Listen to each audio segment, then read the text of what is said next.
Have you ever pondered the intricacies of your own body, specifically the nephron, the functional unit of the kidney?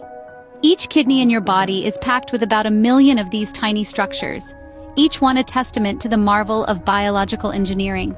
The nephron is a tiny yet mighty warrior, guarding your body against an onslaught of toxins, maintaining your body's fluid balance, and ensuring the correct balance of electrolytes. It's the nephron's job to filter your blood, and it does this with such precision and efficiency that it makes even the most advanced machines look rudimentary.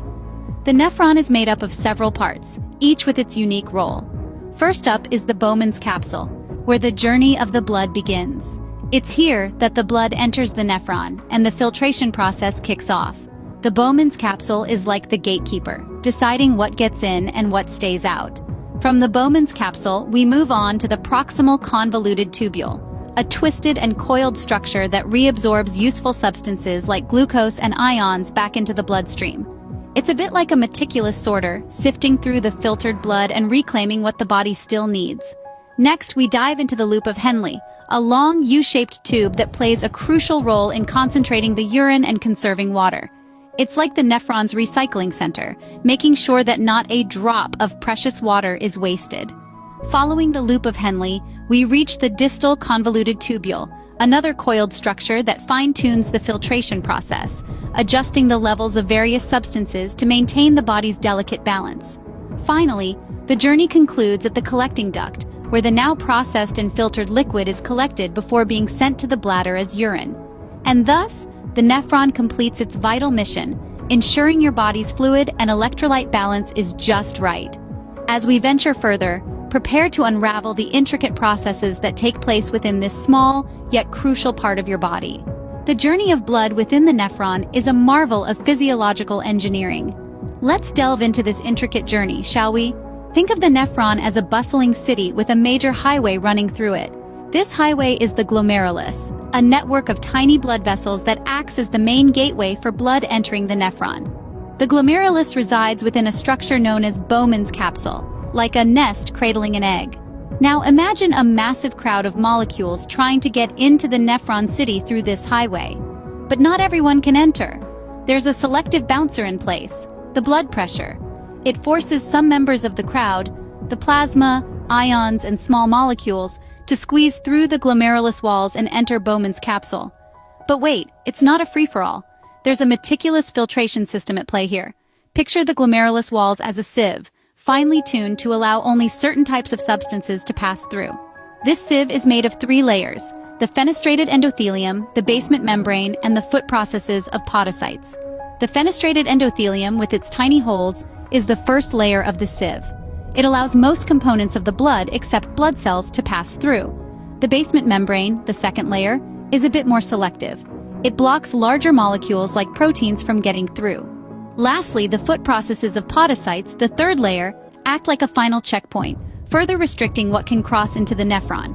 So while the plasma, ions, and small molecules are allowed entry, the larger molecules like proteins are kept out. They're just too big to fit through the sieve. This selective process ensures that the nephron gets only what it needs to do its job: filter the blood, maintain fluid balance, and discard waste. The filtration barrier, with its fenestrated endothelium, basement membrane, and podocyte foot processes, ensures that only the necessary substances enter the nephron. It's a marvel of nature's design, isn't it? But the journey of blood doesn't stop here. Stay tuned as we continue our exploration. The twists and turns of the nephron tubules are not just for show. This labyrinthine architecture serves a critical purpose. It's where the magic of reabsorption and secretion unfolds, in the proximal and distal convoluted tubules. Let's start with the proximal convoluted tubule, the first part of the renal tubule. Imagine it as a bustling city market, where a staggering 60 to 70% of the filtered sodium is reabsorbed. But it's not just sodium. This tubule is a busy bee, swooping up glucose, amino acids, and bicarbonate ions too. And don't forget the water. Almost 2/3 of the filtered water is reabsorbed here. Now, how does this happen? Well, it's all thanks to active and passive transport. Active transport is like a dedicated worker, using energy to move substances against their concentration gradient. It's the driving force behind sodium reabsorption, which in turn creates a concentration gradient for other substances, such as glucose and amino acids, to hitch a ride and get reabsorbed. Then we have passive transport, the laid-back sibling. It doesn't need energy. It just goes with the flow, allowing water and other substances to move along their concentration gradients. Moving on, we reach the distal convoluted tubule, the last stop before the collecting duct. Here, reabsorption and secretion continue, but with more finesse and precision. This is where the body fine-tunes what it needs to keep and what it needs to discard. Sodium and calcium are selectively reabsorbed, while potassium and hydrogen ions are secreted. And let's not forget about the antidiuretic hormone, the master regulator. It swoops in to control water reabsorption, ensuring the body stays hydrated. So you see, these tubules are not just winding paths in the nephron, they are bustling hubs of activity, filled with dynamic exchanges of ions, proteins, and glucose. They are the keepers of balance, the guardians of our internal environment. Through these convoluted tubules, the nephron meticulously maintains the body's water and electrolyte balance. Whether it's a hot summer day or a marathon run, you can count on these tubules to keep everything in check. The loop of Henle and the collecting duct, two parts of the nephron with a big job. To understand just how big this job is, we need to dive deep into the microscopic world of the nephron, the functional unit of the kidney. Let's start with the loop of Henle. Picture it as a long, U-shaped tube, a water-saving recycling center within the kidney. Its primary role? Water reabsorption. As the filtrate descends into the loop, it enters an area where the surrounding tissue is filled with a high concentration of solutes, mostly sodium and chloride ions. This concentrated environment pulls water from the filtrate, reabsorbing it back into the body. But there's a twist. As the filtrate ascends, the loop's walls become impermeable to water, but not to certain solutes. This movement of ions out of the filtrate contributes to an even greater concentration gradient in the surrounding tissue. Why is this gradient so important? Well, it sets the stage for the next big player, the collecting duct. Think of the collecting duct as the fine-tuner of water reabsorption.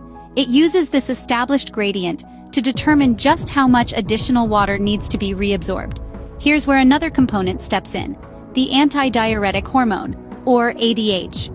When the body needs to conserve water, perhaps during a hot summer day or after a strenuous workout, the pituitary gland releases ADH. This hormone signals the collecting duct to become more permeable to water, allowing more water to be reabsorbed and reducing the amount of urine produced.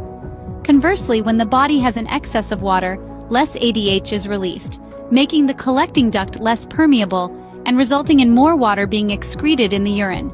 It's a delicate balancing act, expertly performed by the loop of Henle and the collecting duct. By working together, they ensure the body's hydration status is just right. It's a testament to the wonders of our physiology, the intricate dance of ions, hormones, and water.